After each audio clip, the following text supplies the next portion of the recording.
Iran पर अमेरिकी central command ने बड़ा दावा किया है। अमेरिकी सेना ने 3000 से ज्यादा टारगेट तबाह कर दिए हैं।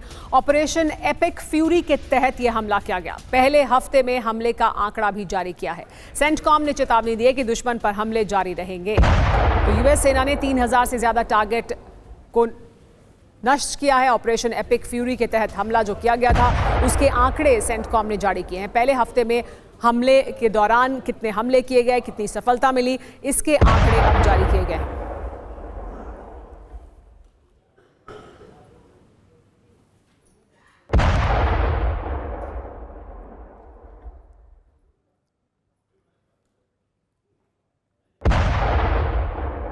मेरे साथ यहाँ स्टूडियो में खास मेहमान मौजूद हैं जिनके साथ हम इस मुद्दे पर बात करेंगे। मेरे साथ यहाँ स्टूडियो में मौजूद हैं एवीएम ओपी तिवारी जी, उनसे मैं बात करूंगी। और मेरे साथ ग्रुप कैप्टन, माफ कीजिएगा, मेरे साथ major general air commodore Ashminder Singh ji मेरे साथ यहाँ पर मौजूद हैं। बाकी दोनों मेहमान करुणा के साथ मौजूद हैं, लेकिन हम यहाँ मेरे साथ जो मेहमान मौजूद हैं करुणा, उनसे हम बात करेंगे अमेरिका और इजराइल की रणनीति क्या है, क्या कुछ उन्होंने अभी तक हासिल किया है और ये युद्ध उनकी दृष्टि में किस ओर जाता हुआ दिखाई दे रहा है। तो इजराइल और अमेरिका की रणनीति और अभी के हालात पर हम चर्चा करेंगे मेरे साथ मौजूद मेहमानों के साथ। बिल्कुल। और देखिए, यहां पर मेरे साथ स्टूडियो में मौजूद है group captain DK Pandey sir, रक्षा विशेषज्ञ के तौर पर, और साथ ही साथ मैं चाहूंगा major general Ashwini Srivastava sir आप भी ज्वाइन कर लीजिए, क्योंकि मेरे साथ स्टूडियो में अश्विनी श्रीवास्तव सर भी मौजूद हैं। और आइए सर, आप तो हमारे साथ मौजूद रहेंगे अश्विनी श्रीवास्तव सर भी, उनसे बात करेंगे जो मौजूदा हालात है इसको लेकर, हालात कितने ज्यादा विध्वंसक होते हुए नजर आ रहे हैं। सुमेरा जी हाँ, लेकिन सबसे पहले यहाँ हमारे साथ ओपी तिवारी सर मौजूद हैं। ओपी तिवारी सर, ये जो अभी आंकड़े जारी किए गए हैं, सेंटकॉम ने कहा कि हमने 3000 टारगेट को हिट किया है। अमेरिका में ये लगातार कहा जा रहा है और अलग अलग रिपोर्ट सामने आ रही हैं, सेंटकॉम भी ये आंकड़े जारी कर रहा है कि कितना सफल एयर ऑपरेशन है उनका, कितना सफल ऑपरेशन है ये वो बता रहे हैं लगातार, खुद डोनाल्ड ट्रंप ये बता रहे हैं। अभी तक आप किस तरह से आकलन करते हैं अमेरिका और इजराइल द्वारा किए जा रहे हमलों को और उनके इस ऑपरेशन को? हमारे देख कुछ कमी है इनमें, तभी कमी को छुपाने के लिए सब दावे किए जाते हैं। अदरवाइज कोई आवश्यकता नहीं थी कि हमने इतने मार दिए हैं। अगर आपको इजराइल को तबाह करना था तबाह कर देते, ये कहने की क्या जरूरत है। इसका मतलब देखिए इस वॉर में किस तरीके से चल रहा है। जहाँ तक रणनीति की बात है, अमेरिका की कोई रणनीति नहीं थी। जब आदमी बहुत पावरफुल हो जाता है तो उसको बहुत ओवर कॉन्फिडेंस हो जाता है, वो सोचता है कि जब चाहेंगे तबाह दें। अभी उन्होंने क्या सोचा था कि हमने अगर खुमैनी को और उनके लीडर्स को एलिमिनेट कर दिया तो ये हमारे बस में आ जाएगा, लेकिन ऐसा हुआ नहीं। अभी देखिए बीच में अभी जिनके जो मेन एयरक्राफ्ट कैरियर है अब्राहम, कहाँ पर है अभी फिलहाल, ये 1000 किलोमीटर से दूर चला गया है। अब उनमें कुछ तो परेशानी अवश्य हुई है, क्योंकि वहाँ से जहाज एयरबोर्न नहीं हो रहे हैं। अभी जितने अटैक्स हो रहे हैं बॉम्बर B-2 से, स्टेल्थ बॉम्बर से हो रहा है और गिराए जा रहे हैं, वो अलग हो चुका है। तो नुकसान अमेरिका को अवश्य हुआ है, वो न सामने आ पा रहा है, न ईरान उसके बारे में बता पा रहा है क्या हुआ।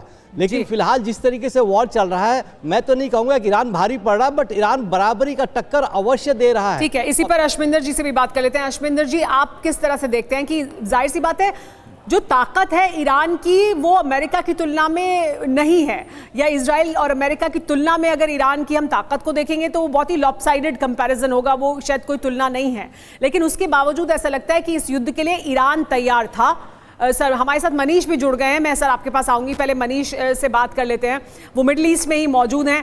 मनीष, आप वहाँ मौजूद हैं और ये लगातार बात हो रही है कि अमेरिका की जो रणनीति है उसमें कमी थी क्या, जो उन्होंने एक्सपेक्ट किया था, क्या उससे ज़्यादा ये इसका दायरा भी बढ़ता जा रहा है और समय भी बढ़ता जा रहा है, क्या यही आपका भी आकलन है?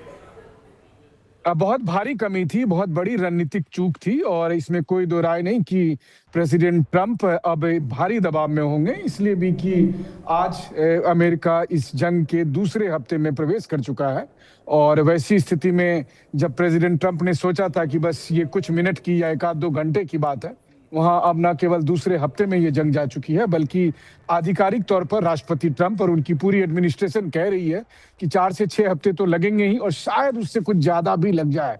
तो अब एक एक अमेरिकी को इस बात का डर है कि क्या कहीं दोबारा से हम खाड़ी युद्ध में, चाहे वो इराक वॉर हो या फिर अफगानिस्तान वॉर हो, उसकी तरह महीने और सालों की तो घटना नहीं होने वाली है। देखिए, ये बात तो सच है कि ईरान के सुप्रीम लीडर के मारे जाने के बाद भी ये जंग रुकने का नाम नहीं ले रही है और आज की तारीख में ईरान 12 मुल्कों के साथ आप कहें तो हमला कर रहा है या जंग लड़ रहा है, और कोई कहीं रुकने का नाम नहीं ले रहा। मनीष, लेकिन एक उम्मीद जो डोनाल्ड ट्रंप को थी, जो अमेरिका चाहता था कि ईरान के भीतर से भी कोई विद्रोह हो या जो कुर्द हैं वो आगे बढ़ें और उनको वो किसी तरह का समर्थन करें, और ऐसा लगता भी है कि उनके साथ वो लगातार शायद बात कर रहे हैं अमेरिका के लोग। तो क्या वहां कुछ हो रहा है? उससे जुड़ी हुई क्या जानकारी है ईरान के भीतर इन हमलों के अलावा? असल में सुमेरा, वही कहते हैं ना कि अगर वॉर रूम में बैठकर युद्ध जीता जाता तब तो हर घर से एक सिकंदर पैदा होता।